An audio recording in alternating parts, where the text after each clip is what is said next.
No role plays, just real. Chris and Lorenzo share 4 decades of combined experience to help you become a more effective leader. We've never really, as a workforce, spent a lot of time on making sure we're developing good leaders. We'll be able to share stories, experience, mistakes, failures, successes. This is Hacking Your Leadership. Welcome to Hacking Your Leadership. I'm Chris. And I'm Lorenzo. And welcome to episode 4 out of 5 with our 5 P's of leadership. For those of us who are joining us for the first time in the last few weeks, we started talking about the 5 P's of leadership that we kind of put together on our own based on feedback that we've gotten from our listeners that they like things to be kind of boiled down, things to focus on, things to concentrate on. If you had to kind of pick a few things to really make sure you're good at as a leader, then these are them. And 4 weeks ago, we started with our first P, which was personal policies, values, and ethics, the things that are kind of the non-negotiables for how you lead and what you will tolerate. After that, we talked about platform, which basically are the tools you have in your leadership tool bag, the way you lead based on what skills and tools you have. And then last week, we discussed perseverance, just the idea that there's going to be roadblocks and how you get past them or through them, around them. That can determine whether or not you have the right policies and you have the right tools, and just your ability to lead requires you to be able to persevere in the face of difficult times. Today, we're talking about the 4th P, which is perspective. And I really like this one. It might be my favorite one because I'm a communicator and I'm a storyteller by nature. That's what I love doing. And so the first thing I want to ask you, Lorenzo, is why do you think perspective is important as a leader of people, and how do you think it brings people along? Yeah, I think it's critical, honestly. I think I spend the vast majority of my time when I think about developing, individual contributors and leaders, is around conversations that have to do with perspective. I think that it's important as a leader to consider, your entire journey, and like many things that we talk about in the podcast, things that we've done correctly, things that we've made mistakes, things that we would never do again, things that we've learned from other leaders, and really all of that in totality is the ability to now have some perspective and some understanding, and an opportunity to realize that, when you lead a team of people, you are leading, in fact, a bunch of individuals that have unique backgrounds and experiences and, thoughts on how things should go and where they come from and how they do things. And when you have a good amount of perspective, you have the ability to connect with them and to talk through, some of those things. And in some instances, either align with them on how they feel and why that's the right way to feel or the right thing to do, or in some instances challenge their way of thinking and help them move, from maybe where they're stuck into where they're going, by sharing your own personal journey and or asking questions that get people to reconsider what they're thinking about and maybe make an adjustment to their thoughts or their workflow. Yeah, I like that. When I was in middle school, one of my middle school teachers had a quote on the wall at the front of the classroom, and this was my social studies class. It was an advanced placement social studies class, and the quote that she had in front of the room was, "Those who do not know history are condemned to repeat it." And to me, this speaks volumes because there is so much as a leader that we take and that we learn from our own mistakes. There's so much as people that we don't have the ability to learn unless we do it wrong first. No matter how many times you tell a child not to touch the hot stove, the only way they're going to learn is to actually touch it. There's something about us as people that has a curiosity, almost a stubbornness that says, I can do this, and you telling me I can't is the catalyst I need to even try. And I think that's part of what makes us so able to overcome, long odds in a lot of things. But it also is what leads us to making mistakes. But I think the mistakes that we make under those circumstances are the ones that have the potential to teach us the best lessons. And it's kind of interesting because I think that regardless of how many times we share these stories with other people, if we're trying to develop future leaders and we're sharing perspective and stories on the mistakes that we've made, you can hope all you want that they're going to take that and not make the same mistakes as you. But at the end of the day, they probably still are.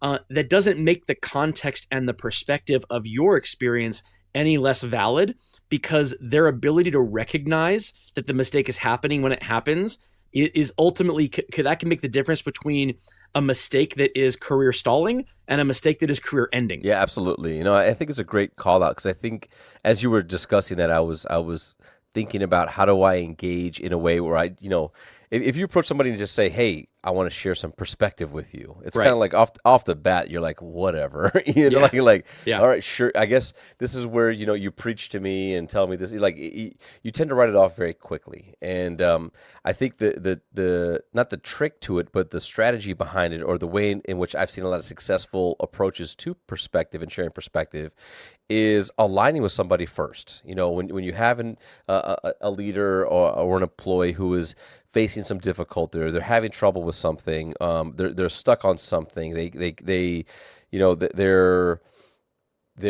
having a tough time, whether it's moving forward or just not understanding something. I think it's important first and foremost to align with them and say, hey, you know what, like, let me tell you about a time that this exact same thing happened to me. Right. Let me tell you about a time when I was the same type of frustrated that you are right now, or let me tell you about a time when I was having trouble, working through something the same way, and then you share this story about that.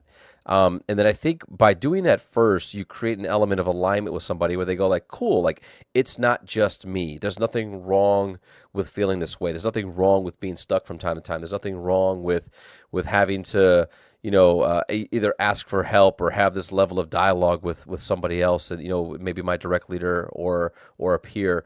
It really brings those walls down to where you can now ask some questions. So you say, so this is what happened to me, and I completely understand it. And, this is what I either learned, or this is kind of what I discovered in myself in going through this situation. I'd love to kind of get your thoughts on that. Now you kind of have some dialogue where it's actually like they are considering your perspective and background to then hopefully help them connect the dots of their current situation. And then it really comes down to just asking them, very specific questions to help them work through it. And I think that if you're considering providing perspective to people in that type of a format, it tends to be a lot more successful. I agree with that. I think part of the reason this matters so much is that no one likes to be schooled. Part of leadership and part of learning is you have to be able to learn from other people. But we inherently don't want to be schooled, in that we don't want to be told that the way we inherently want to do something is incorrect. We don't want to feel like we are intellectually inferior to another person. And there's a human aspect of that feeling can creep up when we are being schooled on something. And grounding a perspective of previous experience or something that as a leader in the perspective of a story, in the perspective of not just I went through this, but here are the details of what I went through. Here's how it started. Here's the middle. Here's the end. Here's what I learned. Here's how I tried to do it wrong to begin with. Not only does it add credibility to the learning that you're trying to pass on, because it shows that you actually did go through it. It's not just something you heard from somebody else, but I think it adds a level of humility to you as the leader by saying, this isn't something I was born knowing. It's not like I'm not smarter than you and I brought this skill to the table. I have this skill because I was terrible at it once and I learned from it. And all I'm trying to do is help you to not have to reinvent the wheel because I've already invented it. And going about it in that way, I think inherently brings people along, and it allows people to kind of get to where they need to go on their own. So they don't end up feeling like they were schooled. They end up coming to the right decision on their own without having to be told what the right decision is. Yeah, absolutely. No, in my tenure and experience, something that I've borrowed from some really great leaders and mentors is kind of the idea of asking the question, like, have you considered, right? And when you're in those types of conversations where you realize that somebody needs perspective, and this happened to me, right? I remember very clearly having a dialogue with at the time, a district sales manager about my business and about my team and about the work that we were doing, and we were trying a lot of new things, and we were doing some things that at the core of it was some really, really good ideas and some really different ways of not just engaging the individual on the team, but also engaging customers at the same time. And I was talking to my district sales manager about it, and she was like, well, how come you haven't shared this, right? And I said, well, we're still working on trying to figure it out. Like, we've seen some success, but like I don't know if it's if it's fully the right thing yet. And then she kept on asking. She's like, well, I understand that, but if you've seen some success with this, how come you haven't taken the opportunity to share this with some of your peers outside of your store? Like, do you think that this could have a similar impact on another store? And and of course, this again, young leader Lorenzo saying, I don't know, I'm not sure. I mean, it could just be that it's just my way of the way that I lead my team and like the relationships that we have, and they don't have the same history and they haven't had the same experiences, and basically just like vomiting excuses as to why I hadn't shared out this idea. And I'll never forget, she said, well, have you considered the impact that this type of engagement could have for our larger community here? Beyond just those customers that only shop in your store, but like the responsibility we have to the organization, have you considered how this type of work could have a larger impact on all of them and not just the maybe 10 square miles of people that shop here? And I paused for a second and I said, I never really thought about it like that, right? And she goes, okay. So she's like, so why do you think you haven't thought about it like that? And then we went down this path, this conversation, and what I realized, and at the time, not at the time, of course, but looking back on it, that's what she understood, that I needed some perspective. I needed to see the bigger picture. I needed to pull back from just my slice of the business and my team and what I was seeing, and understand that there's actually a bigger responsibility out there. And it when you work in retail like you and I have, and you have multiple stores and in maybe one city or things like that, like there's this larger responsibility to the brand and to the community versus it just being one store. Like nobody wins if only one store is wildly successful with a great experience and just the customers only go to that store. Like it just doesn't work that way. So Right. I really held on to that because it helped me think about how I can approach people as I continue to grow as a leader by simply asking to have you considered versus well, let me give you some perspective. Like it's just, again, it's a different way of approaching the dialogue, and it really puts the ownership of the thought and the conversation in the hand of the person who really needs it versus, again, to your point, like schooling them or preaching to them about what you want them to go do. Right. Well, if you come off as like you're asking a rhetorical question, a question that you already know the answer to, then the employee exits the learning mode and enters the holy crap, there's a right answer here, and then there are a million wrong answers. And instead of trying to learn something here, I'm going to try to predict what answer my boss wants to hear and then try to say that answer. No, you're spot on. Like I think, like what if she had approached me and said, well, do you think the other stores could find value in this?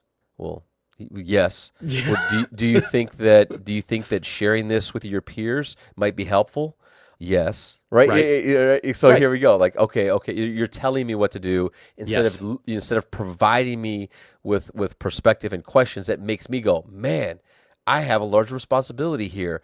I should go make sure my peers know about what's going on here. So that's a great point because that's exactly 100%. And in that situation, there wouldn't have been one right answer and a million wrong answers. Obviously, the answer to those questions would be yes. Yes, this could impact people in a broader area than just your own. So you wouldn't be struggling to find the right answer, but you would be struggling in this feeling that I dropped the ball. I thought I was doing something really cool here. This is this initiative, this thing that I spend a lot of time or effort or work on that I'm really proud of.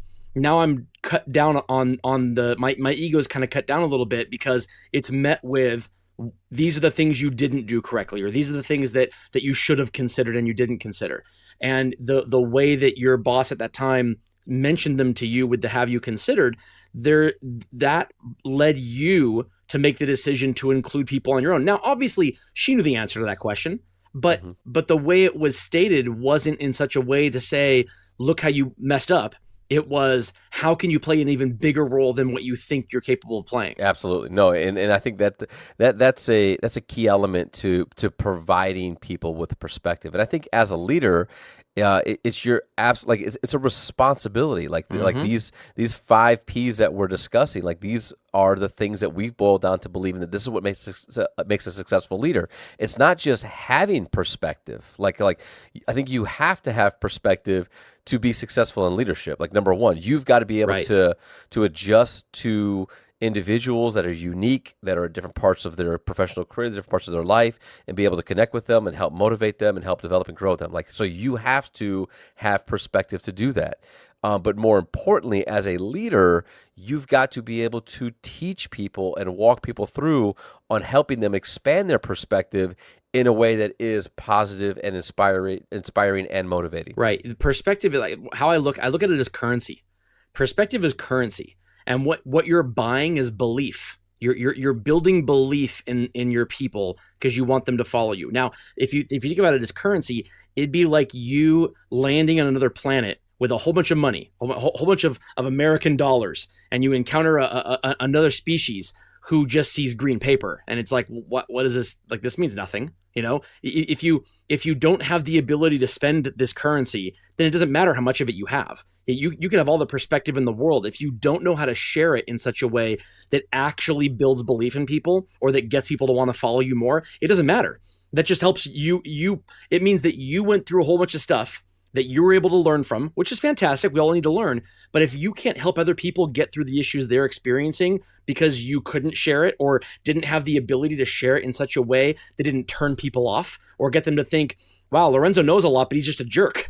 You know, or he knows a lot, but every time I talk to him, I just feel like he's schooling me or he's talking down to me because he knows a lot of stuff, but clearly he thinks that I should know that much too, and I just haven't been in the business as long as he has. You know, if that's the result of your perspective, then you only have half of it. You've gotten that perspective, but you don't have the ability to actually build belief with it. So this isn't just about having a perspective; it's about what you can do with it as a tool. Yeah, I absolutely love that. And with that, it brings us to this episode's 1 Minute Hack. The 1 Minute Hack. All right, this episode's 1 Minute Hack is about you as a leader helping your employees gain perspective. Ideally, if you're trying to help your employees gain perspective, you have a story or something you can share about where you went through something similar that they're about to go through, where you're learning from that. Something that shows humility and vulnerability, a learning that you can kind of play on where you show them, this is what you went through, this is how they can avoid the same mistakes, these are the positives and negatives you took from it. That's not always going to happen though. In a lot of situations, your employees might be going through something that you don't have any direct experience of. The wrong thing to do is to start sharing your perspective about what you think will happen because it's not rooted in anything you actually went through. A good way to do this, if you don't have an actual story or something you went through, is to ask them to consider how what they're about to do will land with someone who reports to them, if you're a leader of leaders, someone who's a peer of theirs, and someone who's above them on the org chart as well.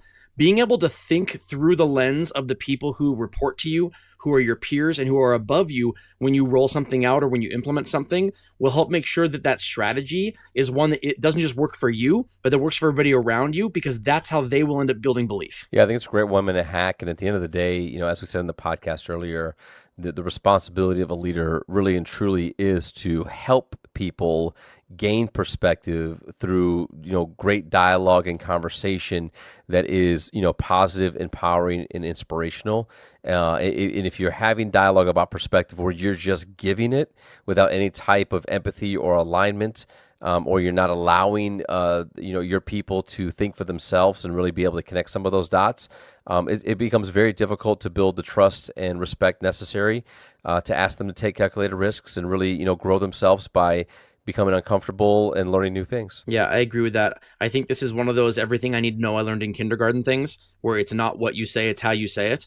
Perspective has a lot to do with it. Again, if you have all this amazing information and this experience, but you don't know how to share it in a way that turns people on rather than turns people off, it doesn't matter. Yep, you got it. And with that, it brings us to the end of this episode.